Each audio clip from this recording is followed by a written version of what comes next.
Dual booting Windows and Linux is one of those topics that sits right at the intersection of curiosity, practicality, and long-term productivity. For many people, the idea starts with a simple question: what if I didn't have to choose just one operating system? What if I could enjoy the vast software ecosystem and gaming compatibility of Windows while also taking advantage of the stability, control, performance, and freedom that Linux offers? This guide is designed as a complete walkthrough, not just of how dual booting works, but of how to make it feel seamless, natural, and genuinely useful in a real-world workflow. By the end, dual booting should no longer feel like a compromise or a technical hassle, but rather a powerful setup that adapts to your needs instead of forcing you to adapt to it. The first thing to understand is why dual booting still matters in an age of virtual machines, cloud computing, and containers. Virtual machines are fantastic, but they always come with some overhead. Performance-intensive tasks, GPU-accelerated workloads, gaming, and low-level development often suffer inside of VM. Dual booting gives each operating system direct access to the hardware,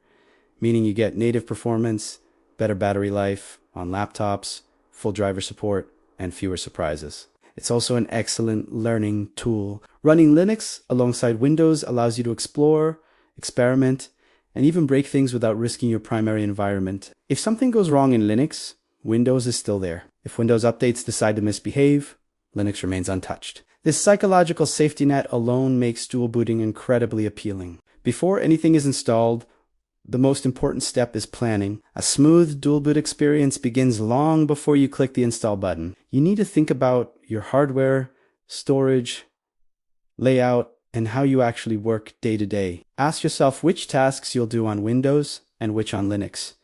Maybe Windows is for gaming, Adobe software, or proprietary tools, while Linux is for development, servers, scripting, and general productivity. Or maybe Linux is your main system, and Windows exists purely for that one application or game that has no native Linux alternative. Knowing this upfront influences everything from disk partitioning to how much space you allocate to each system. Storage is a key consideration. If you have a single drive, especially an SSD, you'll need to carefully divide it between Windows and Linux. If you have two drives, things become significantly easier. Many experienced users install Windows on one drive and Linux on another, completely isolating the two systems. This reduces the risk of one OS interfering with the other and makes troubleshooting far simpler. However, a single drive setup can still work beautifully if done correctly. The main rule is to always back up your data before making any changes. Even if everything goes perfectly, having a backup gives you peace of mind. Once planning is done, the actual installation process becomes much less intimidating. Typically, the recommended order is to install Windows first and Linux second. Windows installers tend to overwrite bootloaders without asking, while Linux installers are far more respectful and flexible. By installing Linux after Windows, you allow the Linux bootloader, usually Grub, to detect the existing Windows installation and automatically add it to the boot menu. This means that when you power on your computer, you'll be greeted with a simple menu that lets you choose between Windows and Linux. After installation, the bootloader becomes the first part of your daily workflow. A seamless experience means minimizing friction at this stage. GRUB can be configured to boot into your preferred operating system by default after a short timeout. If Linux is your main environment, you can set it as the default and still have Windows just one arrow key press away. If Windows is your primary system, you can do the opposite. The goal is to make the choice feel natural rather than annoying. You should never feel like you're fighting your computer just to get into the OS you want. Once you're inside each operating system, the next challenge is consistency. A seamless workflow depends heavily on how familiar and comfortable you feel in both environments. This is where customization plays a major role. On Linux, you can choose a desktop environment that feels similar to Windows if you want to reduce cognitive load. Many users find that environments like KDE Plasma or Cinnamon offer a familiar layout with a taskbar, start menu like Launcher, and system tray. This doesn't mean you're limiting yourself. It simply means you're reducing friction when switching between systems. File access is another major part of the workflow. Ideally, you want easy access to your important files, regardless of which OS you're using. One common approach is to create a shared data partition formatted in a file system that both Windows and Linux can read and write, such as NTFS. This partition can hold documents, media, project files, and anything else you need in both environments. Linux handles NTFS very well these days, and Windows, of course, supports it natively. By keeping your personal data separate from the OS partitions, you also make future reinstalls or upgrades much easier. Cloud services can also play a huge role in unifying your workflow. Tools like Git repositories, cloud storage, and browser-based services help bridge the gap between operating systems. If your development project's live in Git and your documents sync via a cloud provider, switching OCS becomes far less disruptive. You can reboot into Linux and continue coding exactly where you left off in Windows, or vice versa. The operating system becomes just a tool, not a barrier. Software parity is another area where thoughtful choices pay off. While Windows and Linux have different ecosystems, there is now significant overlap in terms of applications. Browsers, code editors, communication tools, and many creative applications are available on both platforms. Choosing cross-platform software whenever possible makes your dual boot setup feel cohesive. Your browser, bookmarks, passwords, extensions, and settings can sync across OSS, making it feel like you never really left. The same applies to editors, terminals, and development environments. Hardware compatibility deserves special attention, especially on laptops. Wi-Fi, Bluetooth, touchpads, and power management all play a role in how seamless your experience feels. Modern Linux distributions handle most hardware extremely well, but it's still wise to test things like Wi-Fi stability, sleep and resume behavior, and external monitor support early on. A seamless workflow isn't just about software. It's also about your system behaving predictably every time you open the lid or plug something in. Updates are an often overlooked aspect of dual booting.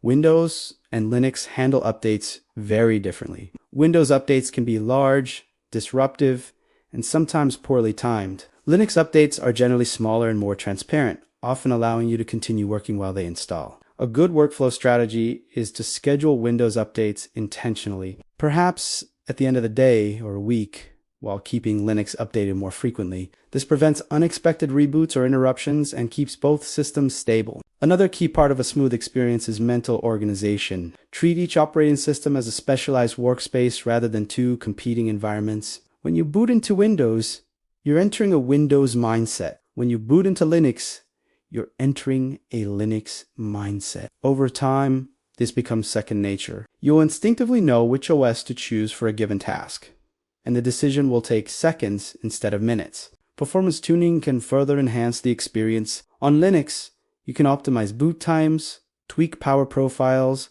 and customize system behavior to match your workflow. On Windows, you can disable unnecessary startup programs and background services to keep things responsive. The better each OS performs in its role, the more satisfying the overall setup becomes.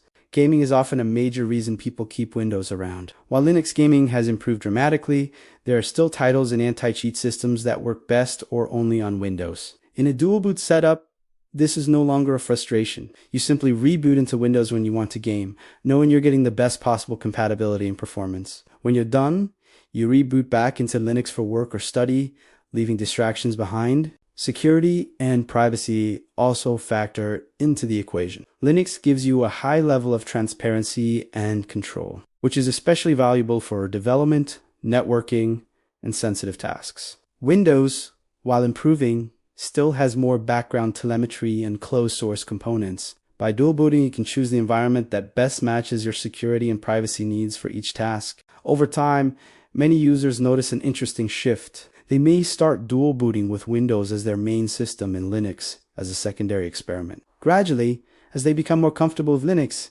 the roles reverse. Linux becomes the daily driver and Windows becomes the fallback. Dual booting allows this transition to happen naturally without pressure or risk. You don't have to commit fully on day one. You can evolve at your own pace. Troubleshooting is another area where preparation pays off. Knowing how to access your BIOS or UEFI settings, how to select a boot device, and how to repair a bootloader can save you hours of frustration if something goes wrong. While problems are rare in a well-planned setup, being prepared makes them far less stressful. And because your data is backed up and often stored on a shared or separate partition, even worst-case scenarios are manageable. One of the most underrated benefits of dual booting is perspective. Using two operating systems regularly gives you a deeper understanding of how computers work. You become more adaptable, more confident, and more resourceful. Concepts like file systems, permissions, package management, and system updates stop being abstract ideas and start becoming practical tools. This knowledge often carries over into better problem-solving skills,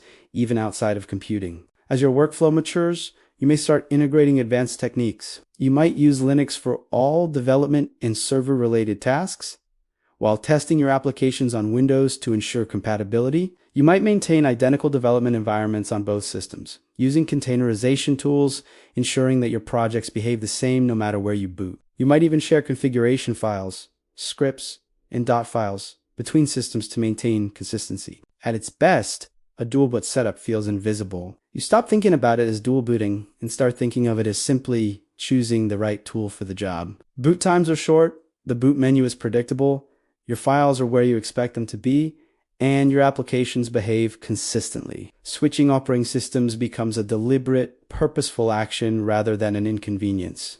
Ultimately, dual booting Windows and Linux is about freedom. It's about refusing to be locked into a single ecosystem and instead building a system that reflects how you actually work. It's about having the confidence to explore Linux without giving up the familiarity and compatibility of Windows. When done right, it's not a compromise at all. It's an upgrade in flexibility, control, and understanding. A seamless dual boot workflow doesn't happen by accident. It's the result of thoughtful planning, careful setup, and intentional habits. But once everything clicks into place, the experience can be incredibly rewarding. Your computer becomes more than just a machine running an operating system. It becomes a versatile platform that adapts to your needs, supports your growth, and empowers you to work, learn, and create without artificial limitations.